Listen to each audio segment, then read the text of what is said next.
How's it going, everybody?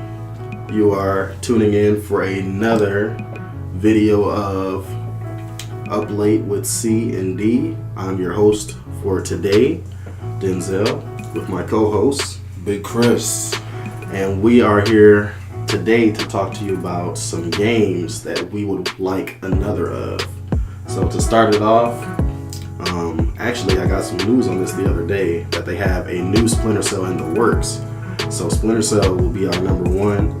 Really excited about that. I've been a huge fan of the series ever since the very beginning when I was too young to play the games up to now, being the age I am and still enjoying the titles. The last title, I believe it came out on Xbox 360.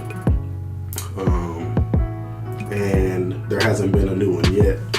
The last one, Blacklist, was actually a pretty solid title.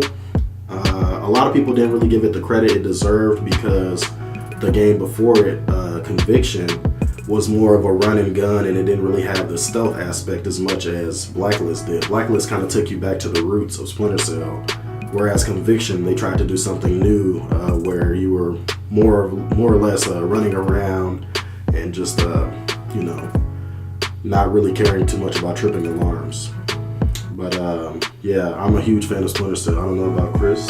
Are you a fan of Splinter Cell? From the few Splinter Cells I actually saw or played, I did enjoy it. I did. So I'd also be okay with another installment of that one. Okay, yeah, definitely. So I'm pretty excited about that. I'm waiting for more news so I can update people and let them know what's happening. Of course, you can check it out on Eddy's Place page on Facebook. You can check it out on the Instagram page as well, Twitter page, whatever, just gotta plug all that in here real quick. But the next one, Chris is gonna choose, and that is gonna be an old school classic in the form of Sly Cooper. Oh, okay. Now, I'm not gonna say real recently, but relatively recently, we got the re-release for PlayStation 4. Right. And back when I played all three of these games on PlayStation 2, I had just a fantastic time playing all three of them. I'm not going to say all three of them were equal in terms of, quality. Of course, never. But all of them were a good time. Like, the game knew what it was. It knew what people were looking for when they're playing it. And they delivered every time. Mm-hmm. And so if they give me another one of that, I will be on that like white on rice. Definitely. I do agree. I was never really a huge fan of Sly Cooper, I won't lie. But the games have always interested me to the point where I thought about trying them. I personally have never played a Sly Cooper game. But the quality of the game still, of course I can see that. So there's no reason for me not to agree with that. But me personally, another game that I would like a new version of is Ape Escape. I was a huge Ape Escape fan from PlayStation 1 all the way till PS2. And Ape Escape has always been a really crazy game, idea-wise. I just couldn't. I don't know who could come up with that. A bunch of monkeys escape, and somehow they're intelligent enough to, hide. You have to, for some reason, the guy has to run around and catch them in a freaking butterfly net that's specially designed, some scientific design that catches them. It's just crazy. The game was a lot of fun. It really made you think as a kid. Super creative. The idea was golden, and it sold copies. It was a really good game.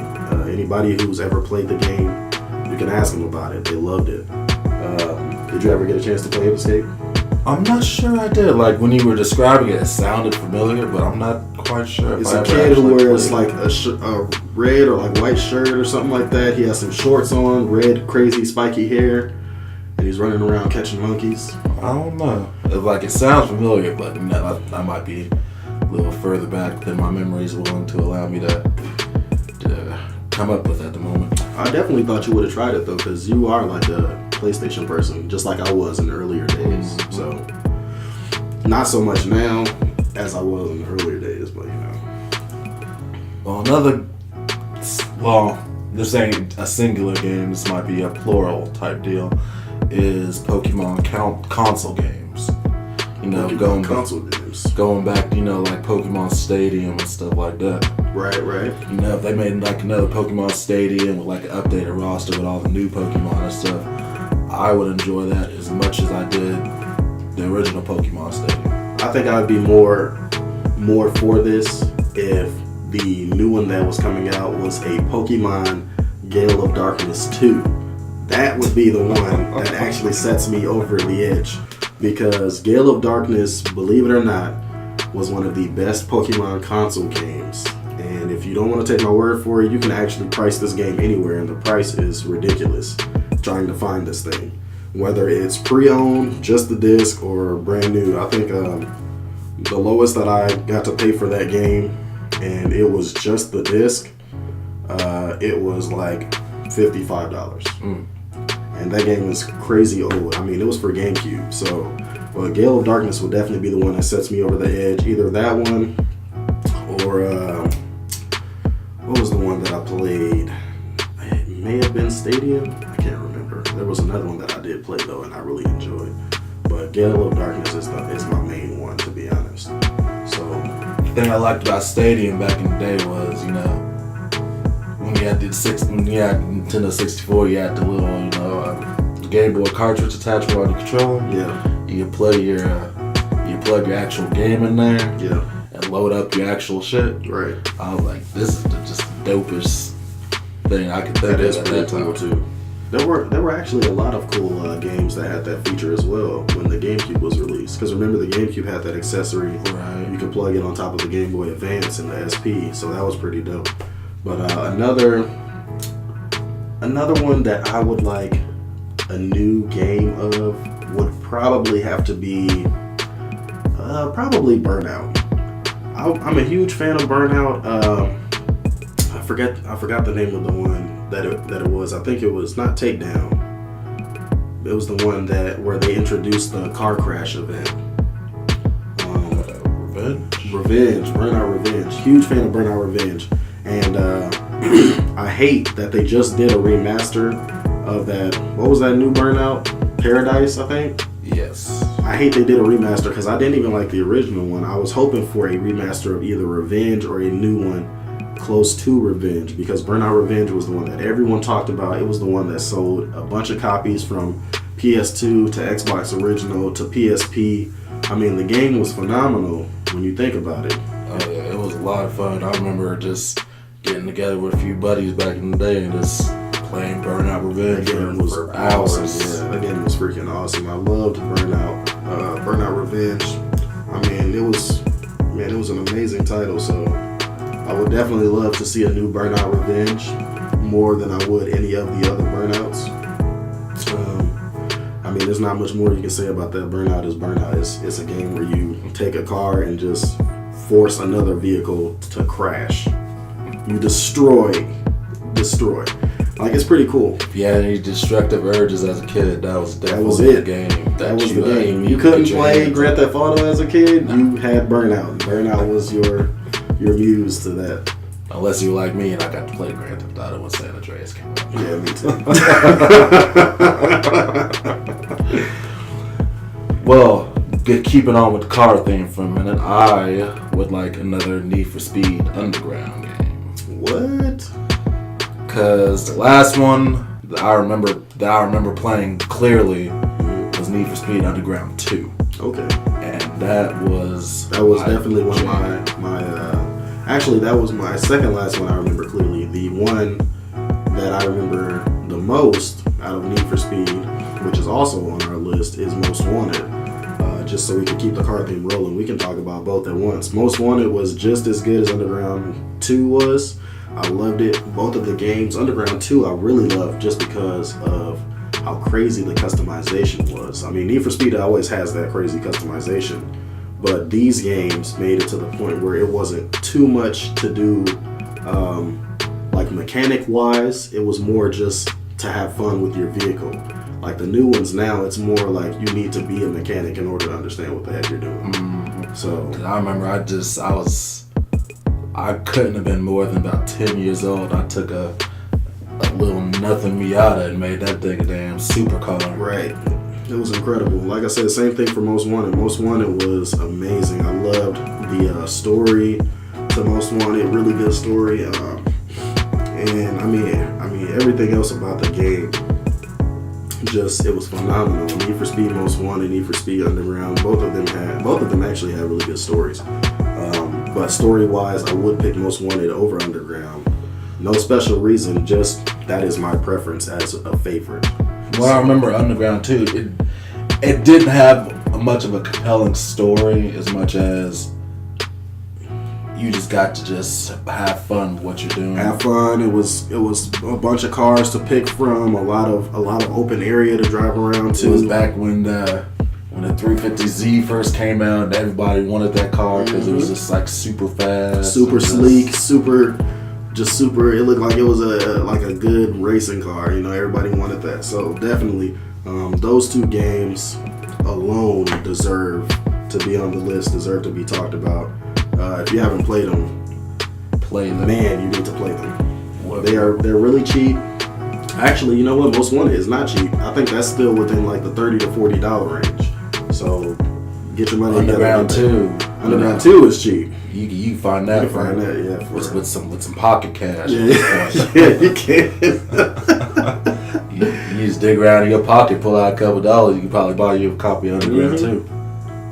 But to keep the car thing going, the next game that I would actually like another of is very underrated, and that's Split Second. Split Second was like the evolved form of Burnout. Split Second was not only could you destroy other people's vehicles and make them crash and then have to get revenge on you, but you could also alter whatever course you were racing on. You could literally take stuff out of the course and use it as a weapon. If there was a truck that somebody was passing, you can make it explode and crash into that person. If somebody was in first place and you see them about to pass the line for the second lap, you could press the B button once your meter filled up, and you could literally destroy their vehicle and change the starting point of the race. Like, the game was crazy. I remember one map, I think it was like an airport map, and there was a point in the map where you're driving down this hill, this little ramp, after you pass a couple buses, and if you press the button while your meter was full, it would actually have the tower on the airstrip crash, and you would have to go the way where the other way from where the tower is blocked off, and it would have a giant plane coming down out of the sky, crashing down the airstrip. While you're trying to dodge that, you're trying to dodge other people, you're trying to make sure you're not getting attacked. Like, the game was crazy, really good game. I loved Split Second with a passion. I mean, that game really took me to another level of loving racing games that were destructive. So, really good racing game. Did you ever get to play Split Second? I did not, but it sounds like a fun game. It is really good. If you didn't get to download it when it was free, I need to give you the extra copy I have, because that game was super good. I will take it. That sounds like a good time. Like, that game had me and a couple other friends like stuck for a minute. It was a really good game. But yeah, so Split Second. I don't know if that'll be the end of our racing thing or if we have another one. We have one more. One more? You want to talk about it? In the form of Midnight Club. I don't know how I missed that one. Now, I only briefly played Midnight Club, the dub edition. Which dub edition? I want to say...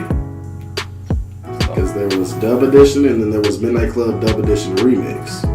It was the first one. Okay, because remix was the one that everyone loved. That was the one that you want to get right there. That one had the online play for PS2, Xbox original. That was when online first started getting like its groups together, first started getting the people in. Really good, loved it.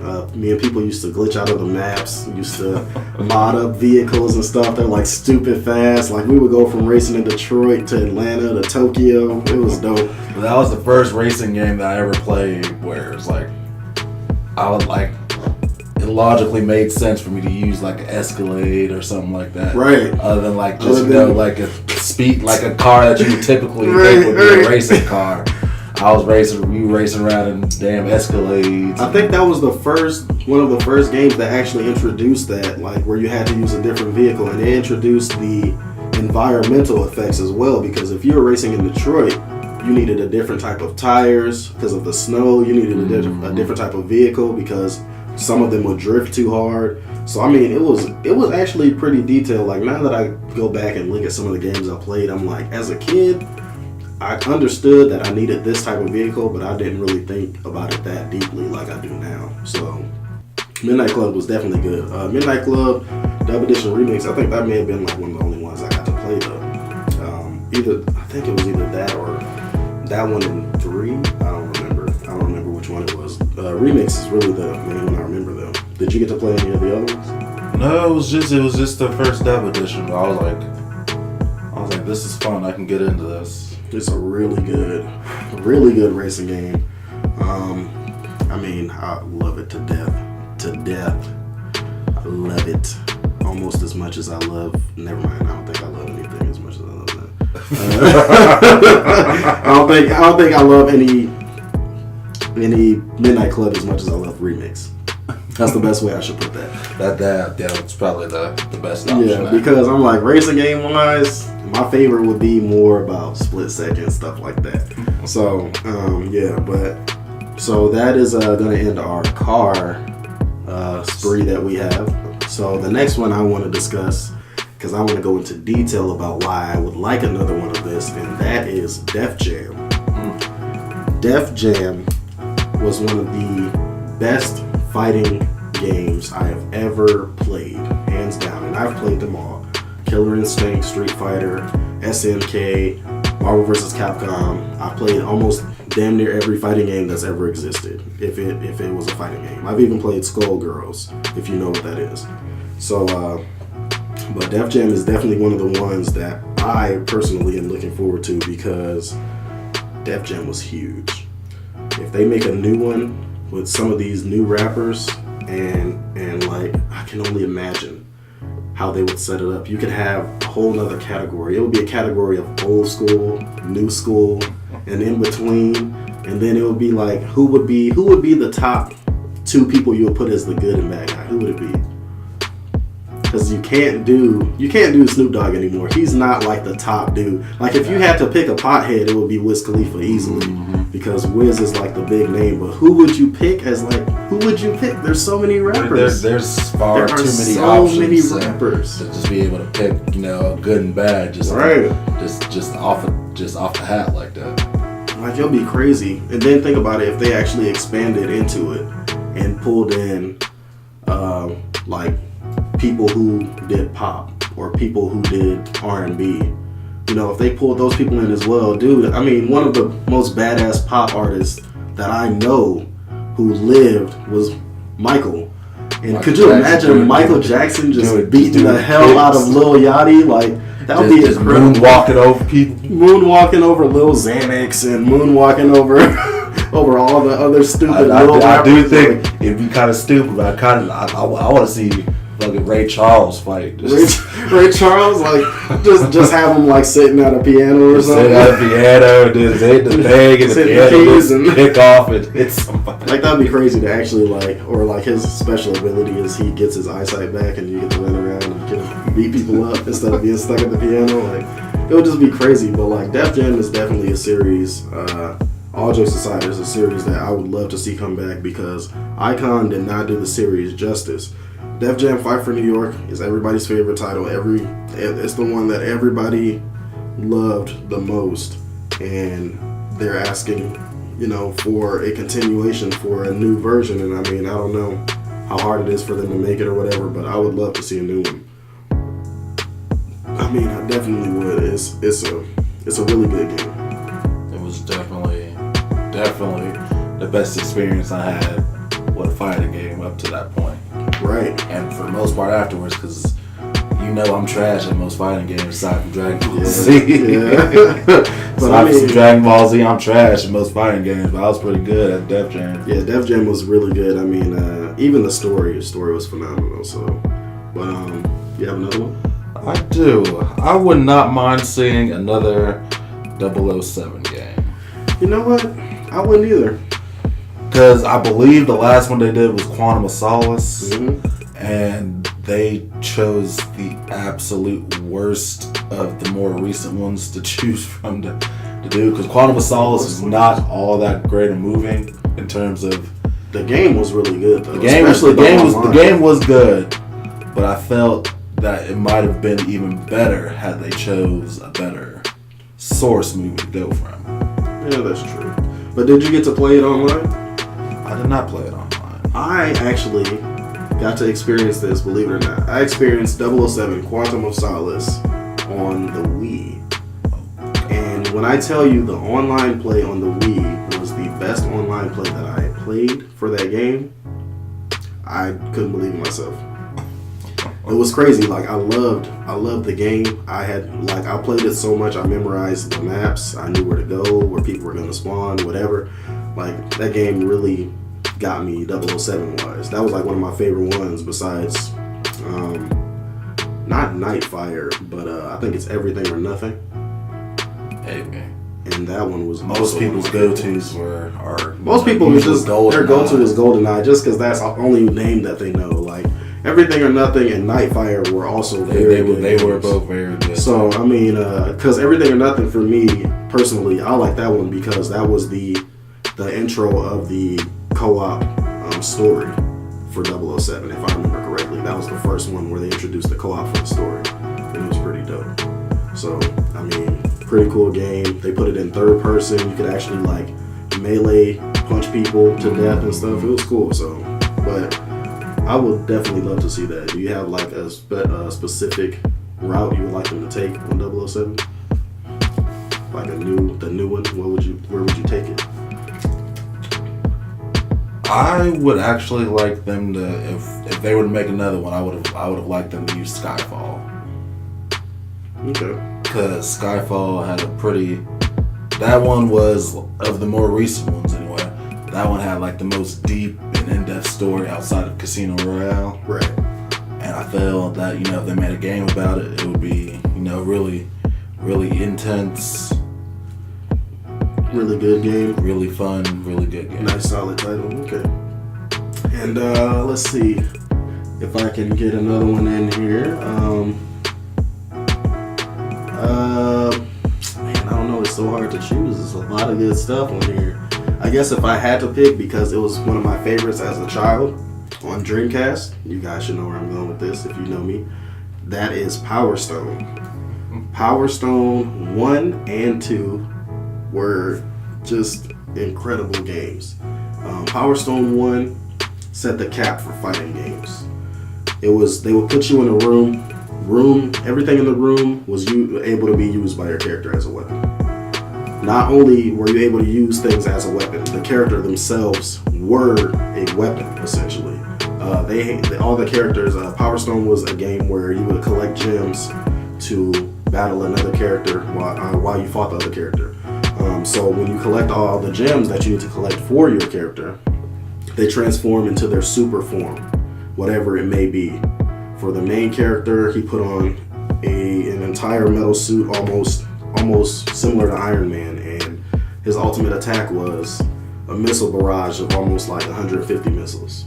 So there's no escaping that. There was another character where he transformed to having just like these like sweatpants on almost, and almost like some monk sweatpants on, and he looked similar to like almost a Dragon Ball Z character, and he would jump in the air, hold his hands up, and throw basically a spirit bomb. And there's no escaping that. Like the game itself was incredible. Power Stone 1, then Power Stone 2 came out. Power Stone 2 took it from being 1 versus 1 to 4 people fighting each other. Oh Lord. And it wasn't just that. Power Stone 2 took it from 4 people fighting each other in a regular area to 4 people fighting each other on a stage that actually moves with you. So there was a stage where you start out on 2 boats, 2 like giant ships, and you fight, you try to stay alive while you're trying to make sure everything else, you're trying to dodge everything else. The ships would sink, a new one would pop up. sometimes a certain ship would have guns equipped to it. You could jump in the gun and mess people up while other people are trying to fight or whatever. Like, the game was so chaotic, and then the ships end up crashing into an iceberg, and you got to fight on the fucking iceberg. Like, it was a crazy game, crazy concept. The game was amazing. Power Stone was like a truly revolutionary game for me personally. I don't know about anybody else, but I loved Power Stone as a game. Did you ever get to play it? I think so. I think I played 2. Okay. I think I had a buddy of mine, he had 2, and we played it. And it was... I do remember having a good time playing that game, yeah. Because I was going to say, if you didn't get to play it for Dreamcast, it also came out for PSP. So I didn't know where you got to play it at. But yeah, it was a really good game. Like I said, that was... and for me, that is still my ultimate version of Super Smash Brothers. Because now, Super Smash Brothers to me, personally, once again, it's not really fun. It's more of a joke. Like I tell people, I'm like, some characters are too overpowered. Now you have too many characters with a sword.